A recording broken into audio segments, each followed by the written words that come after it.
And one more time, it's the Horror Guys. I'm Kevin. I'm Brian. And we're back to the 80s. 1988. A specific year. Very specific. I don't think we've ever done that before. But there was a lot of stuff that year. There was. A lot of noteworthy stuff, and we're going to talk about some of it. Yeah, what do we got? Oh, we got Pumpkinhead. And the original Child's Play came out that year. And The Serpent and the Rainbow. Waxwork. Nightmare on Elm Street 3, they were still making those. And Friday the 13th Part 7. Who knew they would make more of those? They make a lot more of them still. What? There were more after that? There were. Oh. So okay, anyway. So all of those are from 1988. Yeah. We're going to talk about Pumpkinhead, Child's Play, The Serpent and the Rainbow, and Waxwork here. The others are the bonuses, yes. If you want to read about Nightmare on Elm Street 3, The Dream Warriors, and Friday the 13th, Part 7, The New Blood, go over to horrorbulletin.com and read them there. Nightmare on Elm Street 3 was a pretty good one. So it was Friday the 13th, Part 7, believe it or not. It was, yeah. More of the same. Friday the 13th, all the way up to Part 6, they just kept getting better and better. And then 5 kind of was they bad. Kind of peaked, and I think 6 may have been. Believe it or not, movie number 6 for Friday the 13th was probably my favorite. That's when they started getting silly with the James Bond opening and stuff. All right, so yeah, go over to horrorbulletin.com, read about those other 2, sign up for the weekly newsletter while you're there, and you'll get all our reviews once a week in your mailbox, absolutely for free. Free. Everybody likes free. There's free stuff. You can get Horror Bulletin issue 20 over at horrorguysshop.com as an ebook and PDF or EPUB.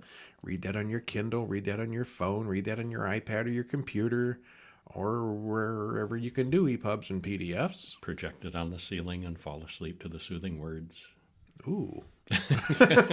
Ooh. Just an idea. All right. Wow. Mind blown. Anyway, yeah, horrorguysshop.com. Pick up your free issue 20 of the Horror Bulletin Monthly, where we collect all our reviews for the month. Issue 21 will be out probably within a few days, and that will cover everything we've talked about in, what month is this? It's May. It's May. At least for a little while yet. Uh-huh.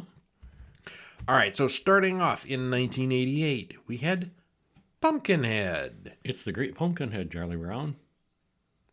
Charlie Brown always kind of looked like a pumpkinhead, big old round head. That's the crossover we need. Linus waiting for the great pumpkin, and instead Pumpkinhead appears and starts killing everybody in the town. You know somebody's done a cartoon of that at some point. It's the great Pumpkinhead, Probably. Charlie Brown. Yeah. Well, this one was directed by Stan Winston, written by Ed Justin, Mark Patrick Carducci, and Stan Winston stars Lance Henriksen, which I'm not sure this may have been his first big role. I don't know. It was early. It was early for him. It was early for him, but he was no spring chicken. He was famous old. Yeah, well, not old, but yeah, not a young feller. He never looked young. Well, the guy was born wrinkled. Got a craggy face. Yeah, which has gotten craggier over the years. But yeah, he didn't make it big until right around here, and yeah, he wasn't super young. He was in really good shape for it. Yeah. Well, anyway, Lance Henriksen, Jeff East, and John DeCino, hour and 26 minutes. Spoiler free, what happens? This is a good and creepy little horror movie. The creature is excellent, and we see a lot of it. The other effects are well done, and the cast does a really nice job, and it was an all-around win. It's a classic. Did not see this when it came out. I saw it later. Yeah, I saw it I've only seen it on TV at one time or another. Yeah, same here. Well, it's 1957, and there's some weirdness at the Hartley farm. Tom Hartley puts the horse in the barn and brings his shotgun inside. Will it be all right? Should I be afraid? Asks his wife. Well, they wait as we see a young man being chased through the woods by something. Clayton, who was the one being chased, beats on Tom's door and begs for help, but they know better than to let him in. Yep, just stay out of its way. Clayton moves on, and little Eddie gets a glimpse of the monster killing the man outside. Ooh. Well, we cut up That'll leave an impact, won't it? In the present day, Ed has grown up and now has a family of his own. Billy is his son, and Billy makes him a necklace with a little man on it. They drive over to the little grocery store that they run, like way out in the middle of the desert somewhere. We then cut to the required group of obnoxious teenagers on the way to a cabin in the woods. Well, we know where they're going to end up. Cabin in the woods, huh? Joel is the leader, and he's a jerk, and the others just sort of follow along. They all stop at the little roadside store. Mr. Wallace stops in with his 5 kids, and they're obviously really poor. The littlest boy steals Billy's ball, and they all say that Pumpkinhead comes for bad children. There's a nursery tale rhyme kind of thing and everything about him. That's one to scare the kids. Ed goes out to deliver some animal food to Wallace and leaves Billy in the store. The young people start riding dirt bikes all over like maniacs. Billy's dog runs outside, Billy chases him, and Joel runs over Billy. On the bright side, the dog is fine. It's one of those kind of movies where the dog is okay. They killed the kid, but the dog's all right. Yeah. Well, Joel has been drinking, and he's on probation, so he hops in the car and runs off. There's no phone in the store, and the others have no idea what to do or who to call. At their cabin, Chris wants to call the police, but Joel has ripped the phone wire out, so they can't. Ed takes Billy home, but he soon dies. He sees Mr. Wallace and asks him about an old woman in the hills that's supposed to have some powers. When Ed shows him Billy's body, Wallace warns him that the old woman is the last person he needs to see. Yeah, you don't want to go there. One of Wallace's sons says the old woman's name is Haggis, and she'll show Ed how to get there. Well, Ed goes to see Haggis, who lives in what looks like a witch's house. Have you ever seen a witchier-looking house? That was so perfect. It was. It doesn't look real, but it looks perfect for the movie. Mm-hmm. Well, she says she can't raise the dead, but she can get him vengeance. What you're asking's got a powerful price. She tells him about a thing buried in a cemetery that he needs to bring to her first. Well, he goes to the ultra-creepy cemetery and finds what he's looking for. Haggis cuts Ed and drips blood all over the mummified little creature that Ed carried in. Ed passes out as the little thing starts to move and grow. It's bigger. When Ed wakes up in the morning, Haggis tells him to go home, as now it begins. He goes to the normal cemetery and buries Billy with his mother. At the cabin, everyone's still arguing with Joel. Maggie and Steve go out for a walk. She's still in shock from the accident. Pumpkinhead gets right to work on Steve. Maggie runs back and tells the others, but they only halfway believe her. I don't think I'd believe somebody talking about that thing either. Yeah, sure, honey. Yeah, uh-huh. Yep. How much have you had to drink? Yeah. Every time Pumpkinhead kills one of these kids, Ed has a little seizure. He goes back to Haggis. It'll pass, Ed Hartley. Let it finish. This is wrong, he cries. She says there's no way Ed can stop it now. After finding Maggie and Steve's body, Joel goes outside. I'm the one you want. Pumpkinhead drags off Kim next. Joel, Chris, and Tracy run off into the woods. Ed comes to the cabin and finds several bodies. He follows the teens and shoots Pumpkinhead himself. Joel shoots it too, but that only makes it worse when it kills Joel. Chris and Joel beat on the Wallace's door, and the scene plays out just like the one in the opening segment. They know better. Don't let anybody in if you're being chased by Pumpkinhead. Chris and Tracy meet up with Bunt, one of the Wallace children, who wants to know if the legend is true. It is. He explains that Pumpkinhead is a demon. Then it arrives and kills Chris. Bunt and Tracy run into Ed, who now wants to help them. Tracy tells Ed about the accident and asks him to stop all this. Pumpkinhead arrives, dragging not quite dead Chris with him. Ed soon discovers that he and the monster are linked physically. Ed then shoots himself in the head. Pumpkinhead doesn't die, but neither does Ed. A little magic at work here. Tracy picks up the gun and shoots Ed a few more times. Well, if one shot doesn't do it. That'll do it. Pumpkinhead collapses and dies before combusting and burning up. We cut to Haggis burying Pumpkinhead back in his strange pumpkin patch grave. Except we see that the shriveled, mummified body is now what's left of Ed. Uh-huh. He'll be the next Pumpkinhead. Well, probably the main thing in this movie is the creature design and the costume for Pumpkinhead. It's really good. He's a real monster, all right. Back in the golden days of practical effects. Yes, all completely practical. Yeah. All of these movies this week are practical. Mm-hmm. In the close-ups, his face sort of looks like one of the gremlins. And the sets and the effects are also outstanding. There's a whole bunch of sequels to this, and there's good reason. It's really well done. Yes, it was. The Liked it a sequels, maybe not so much, though. Yeah. Oh, and revisiting Lance Hendrickson, he was 48 when he did this. Really? But previous to this, there had been Near Dark and Oh, yeah. Aliens. Aliens was before this. This was in 86, yeah, Aliens. Yeah, and numerous other things. He'd been working since the 70s. Okay. So certainly Aliens, he was pretty big at that time. Mm-hmm. He was recognizable by then. Yeah, and long career. I mean, he's still got stuff coming out. He's had 263 IMDb credits of TV shows and movies and things. Wow. So he's prodigious. Yeah. Okay. Yeah. What's next? I have no idea because You were looking at Lance Hendrickson. Looking at Lance Hendrickson. Child's Play. Oh, Child's Play, 1988. the original. I wasn't sure which one was next. Directed by Tom Holland, written by Don Mancini, John Lafia, and Tom Holland. Stars Catherine Hicks, Chris Sarandon, and Alex Vincent. Hour and 27 minutes. Trailer in the show notes. Spoiler free. The practical effects and serious treatment of an absurd situation from a strong cast makes for an entertaining movie that still holds up today. We were as entertained as we were when we saw it when it came out, if not more so. And there have been a lot of sequels and a TV series. Chucky has mostly devolved into a horror comedy. Mm-hmm. He's as much comedy and silliness as he is horror. This one, not so much. This was pretty. It still had some laughy bits, but more humor. More humor, more serious. More serious. Yeah, Yeah. This is the most serious of the series. Yeah.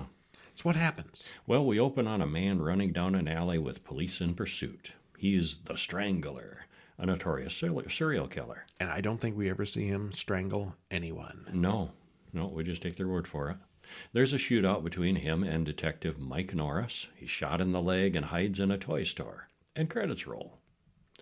This is Charles Lee Ray, the killer, who knows he can't escape this time and swears revenge on the detective and Eddie, his no-good partner who abandoned him there. He collapses next to a display of good guy dolls in the store. And if you remember, My Little Buddy was a line of dolls. I think they were definitely... Do you remember My Little Buddy? I don't. No. It was like the good guy dolls in real life. You know, they were child-size little, boy dolls. Mm-hmm. I remember those being a thing. Yeah. But anyway, he opens one of the packages and then says some magic voodoo words over the doll. There is lightning and thunder outside as the magic happens. And then the lightning comes inside. The entire store explodes from a strike. Nora staggers over after the explosion fades, finds Charles Lee Ray's dead body next to a bunch of doll toys. Never see him again. Never see him again, yeah. And we actually don't. Well, okay. He continues on and on. He had a lot of voice work. He made a good career out of this. I think the first few movies, there may have been some flashbacks. There were some flashbacks and stuff, but yeah, for the most part, it's just voice work for him from that point on. Well, sometimes later, Andy Barclay watches the Good Guys cartoon on TV and wishes he had one of the dolls. It's one of those, heavily merchandised toward kids things, and he's fallen for it completely. And he has some Good Guys cereal. Andy lives with his single mother, and they're obviously very close. It's his birthday, and he opens the big box, and it's clothes. Yeah, I've had birthdays like that. And he expresses some disappointment, but Karen didn't have time this month to save up for a good guy. Well, at work later that day, a coworker tells her about a peddler behind the store who has one for sale at a bargain. On her break, she goes and takes the good guy doll to Andy, slightly singed around the edges because, salvage from the store.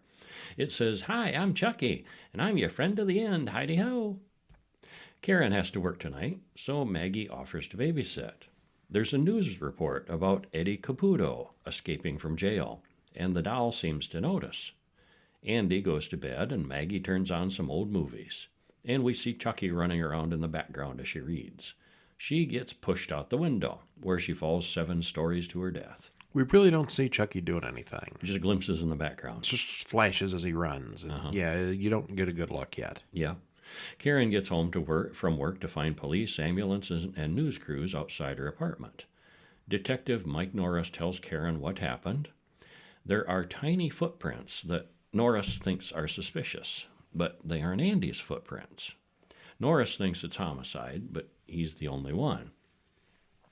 Andy says that Chucky told him his real name is Charles Lee Ray, and he said Aunt Maggie was a real bitch and she got what she deserved. Well, Karen understandably gets angry and tells him that Chucky's just a doll, he's not alive. Well, the next morning, Karen drops Andy and Chucky off at school, but they slip out and take the bus downtown instead. Wind up in a very bad part of town where Chucky has some business to take care of. He slips inside Eddie's house, turns on the gas, and this leads to a very thorough explosion. Norris calls Karen after they pick up Andy and Chucky. Andy keeps saying that Chucky's been doing bad things, but of course no one believes him because nobody else sees Chucky move or talk. I'm not killing people. It's my imaginary friend. Really? Yeah, it's Chucky doing it. Yeah. Well, Chucky just sits there when anybody else is watching. He is just a doll. Mommy is doing it on purpose. Well, they bring in Dr. Ardmore, a psychiatrist who wants to take Andy away from Karen for a while. So Karen takes Chucky home without Andy, and she looks at the good guy's box, and the batteries fall out of the box. Batteries included, but they never got put into the doll. So and Chucky has been saying the robotic Chucky, toy things. She never put them in, but he's been working anyway. So she checks his battery compartment, and it's empty. And Chucky spins his head and talks to her. She screams and drops the doll, who rolls under the couch. Surprise! Yeah. And there's a little scuffle, and she grabs the doll, puts it in the fireplace. I'm going to make you talk. Well, he does talk. Oh, boy, does he talk. And punches and bites. This is the first time we actually see him move for real. Everything else was off screen pretty much. And he gets away. Well, Karen goes to Norris and tells him that Andy has been telling the truth. It is a killer doll, really. Yeah. And understandably, Norris thinks she's delusional too. So she goes to find the peddler who sold her the doll, and with Norris's help, he admits he got it from the burned-out toy store, which rings a bell in Norris's mind. The two talk about Charles Lee Ray. If Chucky killed Eddie, that means that Norris is next, but he's not convinced at all. Until he becomes convinced. He drops Karen off and is attacked in his car by Chucky, and that's quite a battle scene. Oh, yeah. Yeah, while he's driving. Well, he burns Chucky's face with a cigarette lighter before crashing and shoots him in the shoulder, and the doll runs off. Well, Norris catches up with Karen, and they go after John, who is the man who taught Charles Lee Ray his voodoo tricks. But Chucky gets to John first and complains that when he got shot, he bled and it hurt. But he's made of plastic, so how can that happen? John says that the more time he spends in that body, the more human he will become. And I saw a thing just the other day on, Facebook or something like that had like a selection of images of Chucky throughout this one movie. Yeah. And he starts out looking like a toy. Yeah. And toward the end, he looks a whole lot more like Brad Dourif. His hair is shorter, his chin is different. They start progressing it? He starts becoming more and more human, looking like Charles Lee Ray as the movie progresses. That's cool. I've never noticed it. I didn't catch that. You can kind of tell by the hairline. His hair gets shorter. Oh, okay. It's kind of cool if you can find that image. That is neat. Well, John says he's not going to help Chucky. He says that is an abomination. But unfortunately, John is into voodoo, and for some reason, John made a voodoo doll of himself that he has just left laying around. Chucky gets John's voodoo doll and uses it to get the solution out of him, starts snapping legs on the doll, things like that. John says that Chucky will have to transfer himself to the first person he let in on his secret, Andy. Oh, that's how you get out of it. Well, Norris and Karen find John, who isn't quite dead, who tells them everything that's going on before he dies. His heart is almost human. It's the only way to kill him. Well, Andy's at the prison psychiatric ward for observation. And it did seem like a prison-y kind of place for a little kid. And but he's there. And he sees Chucky approaching outside, which, of course, nobody believes him. The doctor ignores the whining. Chucky steals the keys and enters Andy's cell. Andy escapes the cell, locks Chucky in. There's a chase. The doctor catches up with him.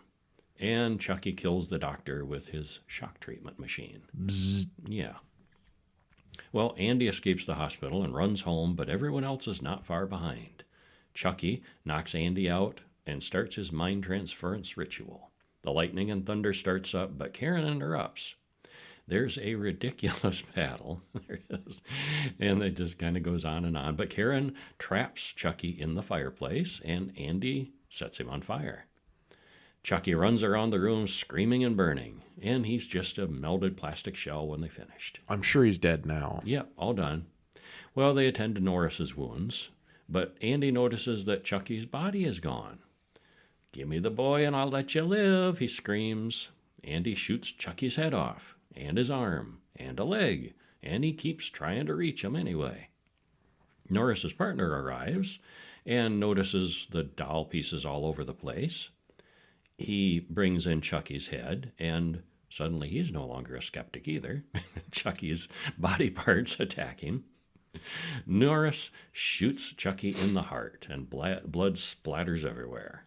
And everyone goes to the hospital, leaving Chucky chunks where they landed. That's the end of Chucky. And that's the end of Chucky. We never see him again. Yeah. Until the sequel and sequels and like sequels. 6 sequels and a TV series. TV series, yeah. We recently watched the TV series Chucky. And we have much praise for that. It's extremely good, yeah. Yeah. If you like the more recent, sillier Chucky movies, this just continues right off from those. And I was skeptical about how can you make that into a series, and they managed to. They did. Yeah, it was good. It's been out for 2 years, and they're both good. Mm-hmm. Meg Tilly's in it a lot, and the Meg Tilly doll version of herself. What's the Tiffany?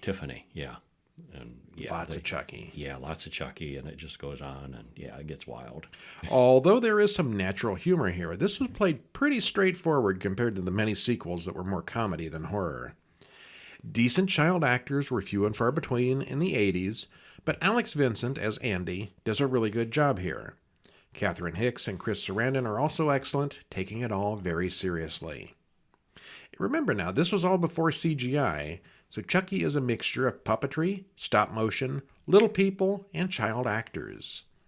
At some points when he's running around, you can tell that it's a real person. Mm-hmm. Little person in it. It's all just fake enough to make it look real, which is perfect here. And I think it still holds up very well today. Yeah, I thought so too. They did a remake a couple of years ago, and we did a review of it, but it was not as good as not this. as good, yeah. No. And they took a different. It was different. He was a robot in that one. It was an AI kind of thing, and he wasn't necessarily restricted to his body, not in the supernatural way, but in an AI way of able to inhabit other electronics and other robots and things. Yeah. Yeah. It was all right, but more of a science fiction take than a supernatural take. Definitely, yeah. The original's the best. Alex Vincent, he shows up in some of the movies, and he's very prominent in the series, and he's a decent actor. He's like 40 or 50 now. But carrying on the role. Yeah. That kid just never got over it. Yeah. All right, so then we move on to our short of the week. What do we got? Satanic Panic 87, which was actually a 2023 movie. Taking place in the 80s. Yeah. It's close as I could get to 88. It's a hoot. Written and directed by Brian M. Ferguson, stars Aaron Totten, Yuki Sutton, Amy Clydesdale, and Yoshi Campbell. 3 minutes, 44 seconds. So this is one of the shorty shorts. They pack it in, and it moves fast. What happens? Well, 2 teenagers watch a workout video in the 80s. And this is just the stereotypical aerobic, dressed in spandex, and, it couldn't be any more 80s, this workout video. But instead of getting them fit, it talks about how to open a doorway to hell. Aerobicize for Satan. It's all going great until bossy old granny wants them to turn off the TV and help look for her missing cat. Wonder what happened to that Where cat. did the cat Wonder go? what will happen to Granny. Yeah. It's very funny, very well done, and extremely short. But yeah, this is one you should check out. Yeah, it's too short to really say much about, but it's definitely worthwhile. There's a link in the show notes to watch it on YouTube. Yeah. What's up next? The Serpent and the Rainbow from 1988 also. Directed by Wes Craven, written by Wade Davis, Richard Maxwell, and Adam Rodman. Stars Bill Pullman, Kathy Tyson, Zakis Mokai. Hour and 38 minutes. I saw this at the theater. I did too. I hated it. I was very disappointed. I was expecting a zombie movie. I wasn't that thrilled when I saw it. Yeah. Going through this time, I knew what we were getting into. It was much better, but it was not what it was advertised as. Yeah. Well, it's got the problem that we'll talk about that. Yeah. Spoiler free. It was a bit low key, and it's inspired by true events, and they certainly beefed things up from reality, like they generally do in such movies, but not enough. It's beyond a documentary, but it's really tame as a horror movie. Yep. It's too much of a tweener. It's too real to be a horror movie, and it's too dull to be good. And a lot of the horrifying things in it are just his hallucinations and dreams. Yeah. Yeah. Well, we are told that in the legends of voodoo, the serpent is the symbol of earth. The rainbow is a symbol of heaven. Between the two, all creatures must live and die. But because he has a soul, man can be trapped in a terrible place where death is only the beginning. Certainly sounds like a good way to open a movie. It does. Well, we begin in Haiti in 1978. We watch a group of men carrying a child-sized coffin, and they set it on fire in the middle of the street. Elsewhere, a man dies and has a funeral. Dargent Patrod is there, watching the man be buried. The dead man sheds a tear as they cover over him with dirt. Uh-oh. Dr. Dennis Allen, a Harvard anthropologist, lands in his helicopter. He's there to see a shaman for an interview. The old shaman makes him drink a potion, and he wakes up being chased by a jaguar in the jungle. Oh, it just wants belly rubs. He's a good kitty. The shaman laughs as Alan rolls around completely alone. He's hallucinating the whole thing. Tripping on drugs. Then, dead men pull Alan down into the ground. Well, he eventually wakes up, sober, but he's completely alone. He goes back to the helicopter, but finds the pilot is dead. And that one didn't take place in Haiti, did it? That was in Africa, wasn't it? It was a different place. Was it? I think so. Because this is... They don't have tigers in Haiti. You're right. Yeah, jaguar. Yeah, but this is his thing. He goes to various places where there's these, medicinal drugs. Okay, but in the next paragraph, the drug companies say they want him to go back to Haiti. Okay. But maybe it's a different trip. I'm a little unclear about that. But anyway, this is his gig. He works for a pharmaceutical company that gets word of, hey, there's this native magic medicines. man who has a native, Yeah. Well, he gets home to Boston and meets Cassidy, the head of a pharmaceutical company. Cassidy asks what he knows about zombification. Turns out, Alan brought back drug samples they'd never seen before. They show him the man we saw buried earlier, Christoph, but that was 7 years ago, and he's been seen recently walking around. He's a zombie, and Cassidy wants to know how it's done. He thinks it's a totally new kind of anesthesia. He wants Alan to return and get some of that to duplicate and sell. So that's the point. He's going there to get the zombie medicine. Mm-hmm. Alan heads back to Haiti and meets Dr. Duchamp. Duchamp shows him Marguerite, a woman who died 15 years ago. Then she takes him to see Lucien Celine, a high voodoo priest.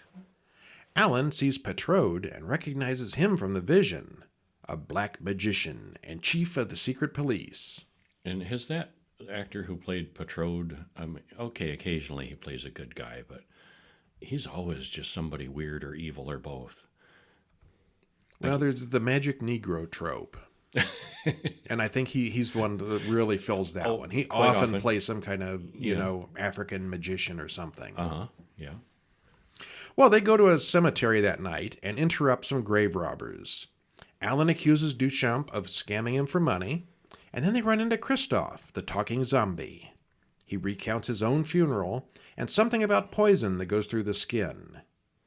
Lucien warns them to stay out of all this. It's too dangerous. Duchamp wants him to tell the name of the man who makes the magic powder. The man they talk to, Mozart, next wants $500 for the magic powder. Powder, yeah. He demonstrates his powder on a goat, which soon falls over dead. Alan promises to pay for the powder tomorrow when the goat gets up again. Well, that night, Alan has a nightmare, and the following day, he and Dr. Duchamp have sex in a cave. That escalated quickly. It certainly did. That came out of nowhere. Well, the government suddenly declares martial law, and everything gets very militaristic. Yeah, this was, well, like we said, It's based history, on real yeah. events in Haiti. Yeah, they had some real messes over there with the government. And yeah. Duchamp says that Christophe has spoken out for freedom, and the government didn't like it, so they made an example out of him. Alan gets called into the police station and talks to Petrode. He warns Alan that Duchamp is a radical, as is Christophe. Petrode knows all about Alan's activities, but Alan plays dumb. As torture sounds come out of the back room, Petrode threatens him. Yeah, we come after you next. Mm-hmm. Well, they go to Mozart in the morning, and Alan calls him an idiot. He knows the revived goat is a different one. It's a trick. Yeah, he made a little cut on the goat before it took the medicine, and this one doesn't have the cut. So yeah. Well, he then drinks the entire bottle of the drug, which is fake. No, he switched bottles at the last minute. He didn't really take the drug, which probably is some kind of common poison. Mm-hmm. Mozart comes out and says he can make the real powder, but there are some rules. Alan has to help him make the powder. Mozart, Alan, and Duchamp go to the cemetery that night, and Alan digs up the body of a dead witch. The police attack and take Alan prisoner. He wakes up strapped to a chair, and Petrode prepares to torture him. Then he does torture him before dumping him in the road. That night they continue to make the magic powder. The process will take another night. Mozart also warns Alan about Petrode's revenge. That night, Alan dreams of being buried alive, and when he wakes up, a woman's in bed with him, without her head. Ew. He's arrested again, and Petrode knows exactly what Alan dreamed last night. He put the dreams there. Uh-huh. Or did he? The police march Alan onto a plane at gunpoint. Mozart gets onto the plane and gives him the jar of magic powder, which is all ready to go. Back in Boston, Alan and Cassidy analyze the drug, and it's pretty amazing.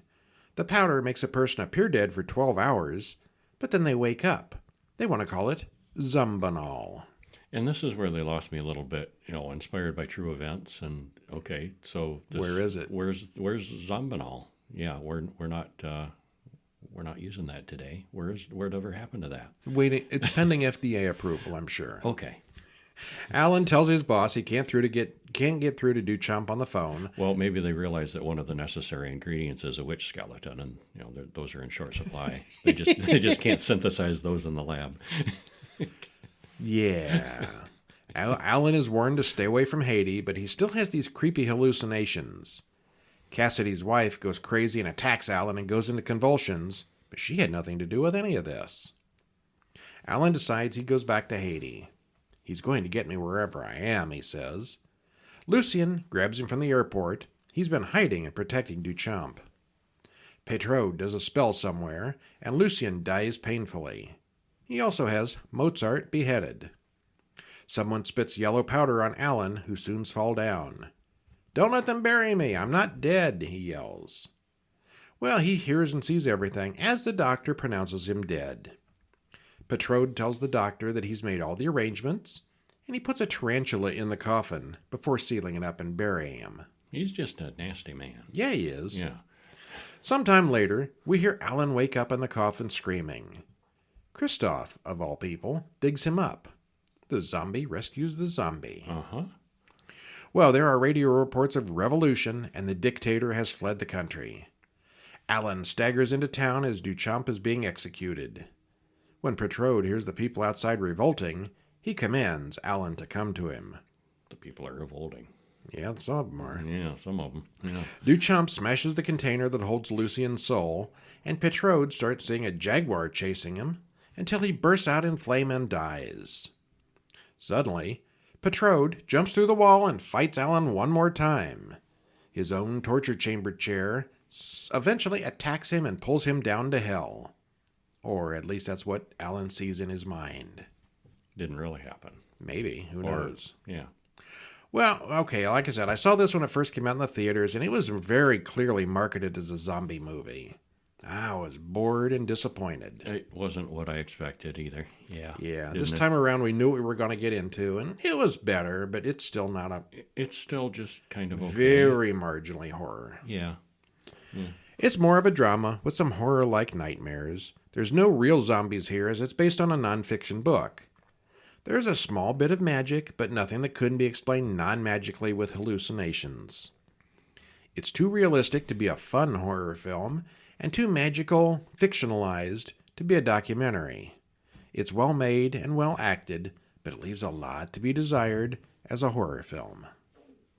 Exactly. It's all right. It's all right. It's okay. Yeah. All right, one more. Waxwork from 1988, written and directed by Anthony Hickox. Stars Zach Galligan, Deborah Foreman, and Jennifer Bassey. Hour and 35 minutes. Did you see this when it came out? I did not. No. I saw it. I couldn't tell you. I don't remember. I saw it many years later. I have seen it before, but it's been a while. Rented it in the early 2000s. I could go with that. I probably did too. It was quite a while after. Well, it's got a lot of humor and silliness mixed in with horror. It's almost like an anthology with little sub-stories as people are pulled into the various exhibits. It's got stuff going for it. It's not quite great, but it's entertaining. And I think Kevin liked it more than Brian did. Yes, I think so. You did? Uh-huh. Okay. Yeah. Yeah, I kind of thought it was kind of dumb. And I thought it was kind of good. It's a moderate thumbs up from both of us. You're more of a 4, and I'm more of a 6, 7. Yeah, I'll go with that, Yeah. Well, yeah. What happens? It's a dark and stormy night at the big old house. What a great way It to always start. is. Yeah. The owner's head is set on fire and all his valuables are stolen. Well, that escalated quickly. Well, okay, yeah. And then Mark and his wealthy mother talk about us and them. And this is part of the part I didn't like. They were so obviously rich people stereotype snobs that, I mean, even rich snobs don't act this snobby. They certainly were. Well, his mother certainly is, yeah. With the butler and, getting the butler to get him a cigarette. Oh, come on. People don't act like that. It didn't seem realistic. No. Yeah. Seemed like a caricature. But Mark's a decent enough fella, I think. They also mentioned that some people have gone missing in town. And he's a college student, but she won't allow him to have a caffeine until he's all grown up. So on the way out, the butler sneaks him coffee and a cigarette. Get him started on his day. Well, Sarah and China talk about boys. And suddenly they notice a waxwork exhibit that they've never seen before. This is right there in the middle of this suburban neighborhood. Yeah, weird. Well, the man outside is very strange, and he invites them to a private showing at midnight. And they can bring up to 6 friends. And then he just kind of vanishes. Well, Mark rushes to class. Looks like his history teacher is a Nazi. Or very militant. I mean, he's a weirdo. Sarah tells Mark, Tony, Gemma, and a few others about the waxworks, and they all want to go see it. So they go there at midnight, right there in the residential neighborhood, which is a weird location. A little person named Junior opens the door and lets them in. The inner doors open, and they go into the museum, and all the wax figures look surprisingly real. Tony accidentally drops his lighter into a display and steps into it, and he goes through a portal. And suddenly his hair is long, and he's in the woods now. He wonders if it's hypnosis or holograms or something. But it seems to be a whole new world that he's trapped in. He walks up to the big house. Someone inside tells him to go away. But he goes inside anyway, talks to an angry man who turns into a werewolf. And the werewolf bites him. And then 2 men come in with a gun and silver bullets. Tony soon turns as well, and the old man with the gun shoots them both. Back at the museum, Mark walks right past the werewolf exhibit. Where's Tony? Well, there's an extra werewolf standing there now. Yeah. China steps into the Dracula exhibit, and a portal gets her as well. And Dracula's in his castle throwing a dinner party. He serves China some raw meat and blood sauce. She takes a bite, and everyone else at the table slurps down their bloody meat. Afterwards, she's sent to her room, and she wonders about the intense dream she's having. Well, Stefan, Dracula's son, comes in and tries to bite her. She runs downstairs straight into the cellar where a man named Charles tells her about the vampires. They're real. She uses a cross to make them explode. She tries to get away but runs right into Dracula. Chomp. And back at the waxwork, Mark finally notices that Tony is gone. Sarah checks out the Marquis de Sade display with interest. Mark wants to leave since he can't find Tony or China. Junior says, they left a little earlier. A football player comes into the waxworks, and the proprietor pushes him into the Phantom of the Opera display. And the proprietor is aghast that they made a movie about that. Well, Mark likes Sarah, and Sarah likes Mark, but she's playing hard to get, and they both go home. Mark calls China and Tony's families in the morning, but neither of them came home last night. He goes to the police, and Inspector Roberts says 13 people have gone missing in the last 2 weeks. Roberts and Mark go back to the waxwork to investigate. Their proprietor lets them in, but he doubts the missing teens visited the place yet, since they haven't even opened yet. The detective looks around, and there's nothing to see other than the displays, so they leave. But Roberts returns and sneaks in later. He looks at the victim in the Dracula display, takes a chunk out of the face of the wax statue that looks like China as a sample, and he steps into the Egyptian display, and next thing you know, he's helping a man open a mummy's tomb. Don't do it. Yeah, now he's one of the stories. And the old professor there reads a scroll with a curse on it. Meanwhile, Sarah opens a book on the Marquis de Sade in Mark's attic. Things get all weird, and then Mark interrupts her with the details of his father's mysterious death. Mr. Lincoln, the grandfather's assistant, went missing at that time. Lincoln is the same man who runs the waxworks today. They find a picture of him. Meanwhile, the mummy in the Egyptian display wakes up and kills everyone in the tomb, including that police officer, Roberts. Mark and Sarah go to see Sir Wilfrid, and they tell him the story so far. He says that Mark's grandfather collected 18 horror trinkets, all of which were stolen 40 years ago by Mr. Lincoln, who sold his soul to the devil. And Lincoln has created whole environments for his victims, all 18 of them. And once he collects the whole set, the dead will rise and consume all things. So they have to burn the waxworks and stop this. Okay, I'm on board. Boy, it's a little bit complicated. A little bit, yeah. So anyway, Lincoln's on a quest to end the world, bring on the apocalypse. I guess it starts small with 18 wax figures, but it's a start. Mark and Sarah return to the magazine, and they plan on setting the displays on fire. Except Sarah steps into the Marquis de Sade display, who chains Sarah up and prepares to whip her, but she's kind of into that, and she's kind of hot on the Sade. Sorry. The Marquis de Sade shows up in an awful lot of horror movies. Mm-hmm. Did he really do anything? I thought he was just like into some weird sexy games or something. Was he really a bad guy? I think I haven't done any research on him. I think it's really exaggerated in the movies. I think so. Yeah. Well, meanwhile, Mark has stepped into black and white land, and the zombies are coming for him. He steps back through the portal and ends up in de Sade land. He breaks in to release Sarah, who doesn't really want to be released. He demonstrates that the Marquis can't hurt him because Mark knows, that this isn't all real. Well, Sarah gives in, goes with Mark back to the real world.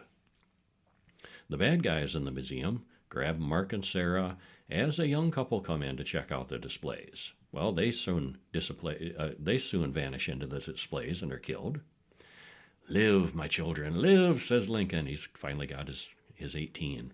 And the displays all come to life. The werewolf, Dracula, the Marquis, Jack the Ripper, Frankenstein, Mummy, and all the others come out of their displays.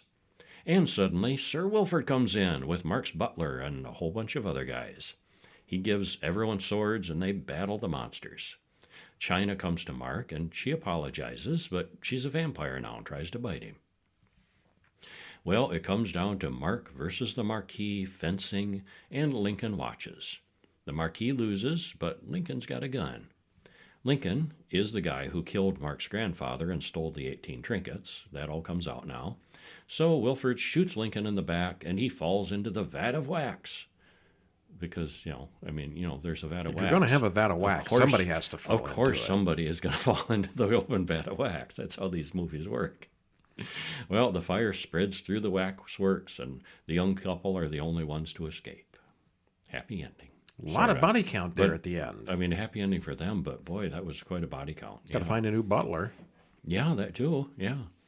They're hard to find, I understand. Good well, ones. Yeah. The editing and cinematography here, especially in the beginning, are absolutely terrible. It's very hit and miss, yeah. And the acting for most of the, quote, teens is equally bad. You didn't believe those people in their 20s were early teens? I think some of them were in their 30s. Well, the werewolf costume here isn't terrible. The mummy segment is pretty short, but he looks good, being suitably slimy under all the wrappings.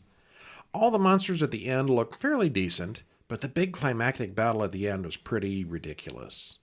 Just like 40 people fighting with swords all at once. It looked like a long saloon fight from a cheap Western. I saw a thing, read a little bit about somebody that was involved with the production, and they started running out of money. And he acknowledges they were kind of disappointed that it ended up being a saloon fight. You mentioned Western. It's a bar fight at the end. It's just hand-to-hand, chaos of a bunch of people fighting. Well, it's got all the usual horror tropes, but it's also got a ton of comedy, some of which is good and some of it that falls pretty flat. It was entertaining, but I think it was a little too silly for my taste. Yeah, I liked it better than not liked it. Okay. So, a weak thumbs up. But I think of boy, I don't know, Pumpkinhead or the original Child's Play, which is my favorite of the week? I don't know. I think Pumpkinhead is probably better as a standalone film, but Chucky is better because of what it led to. Okay, I'll buy that. Yeah. All right. And then over again at horrorbulletin.com, we got Friday the 13th, Part 7, The New Blood, which I think we both kind of liked it, but thought it was nothing special. It was more of the same. Kind of more of the same, yeah. Not bad, but... Well, they throw in a psychic this time. Yeah, they did. So that's a convoluted way to bring him back. And then there's Nightmare on Elm Street 3, Dream Warriors, where it's a mental hospital. Is it a mental hospital? Yeah. Mm-hmm. Where a whole bunch of patients... For young folks, yeah. Find that they have the ability to go into each other's dreams and fight back with Freddy. And Nancy comes back. She does. Yeah, which I thought was pretty awesome. But it's only the third movie, so... Mm-hmm. I think she comes back for a couple others, doesn't she? She wasn't in the second one. No. Yeah, but she comes back for this one. I think most people would say there is no second one. It happened. It did, I guess. All right, if you say so. Yeah. All right, and that is our show for this week. Tune in next time when we will have... More movies. More older movies, I think. We've got Burnt Offerings. Oh, that was a good one. Psycho 2 and Psycho 3. Interesting. And some other stuff that hasn't posted yet because we're recording this before they have. That's all right. But yeah, we got other stuff coming next week, but Psycho 2 and 3... Mm-hmm. You don't hear much about that. You always hear how great Psycho was. Classic. Epic. And I like 2 and 3 quite a bit. Yeah, me too. Anthony Perkins didn't care for number 3, but I thought it was just fine. Yeah, I thought it tied in very nicely. And yeah, they're worth seeing for sure. If you like Psycho, and you should see them in order. Oh, yeah, absolutely. Yeah, if you haven't seen Psycho, you should see, definitely 1, 2, 3 in that order. And there's a 4 that I have not seen. I have not either. Okay. No. We have it. We should watch it someday. We should watch it, and then we would have the whole set. But not for next week. and they did a remake of Psycho, which was totally unnecessary. A shot-for-shot remake. That shot-for-shot? Yeah. Yeah, we shall not speak of that. We've already watched the original. It's good enough. Yeah. I learned that lesson with Funny Games a couple weeks ago. Shot-for-shot remakes are boring. Yeah, let's redo it in color, shot-for-shot. Yeah. No. Yeah. All right, well, we'll talk to you next week. Until then, I'm Brian. And I'm Kevin. See you. See ya.